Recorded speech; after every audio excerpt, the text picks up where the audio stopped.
Welcome to the Banker Lamp. Please enjoy the video.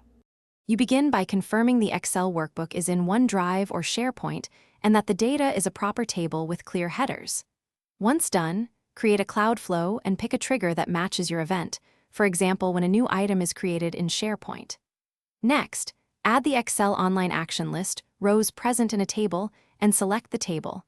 This pulls the rows you'll inspect. Make sure permissions are granted so Power Automate can access the file. Once you have the rows, filter them, either with Filter Array or an OData filter in the List Rows action, so you only update the needed records.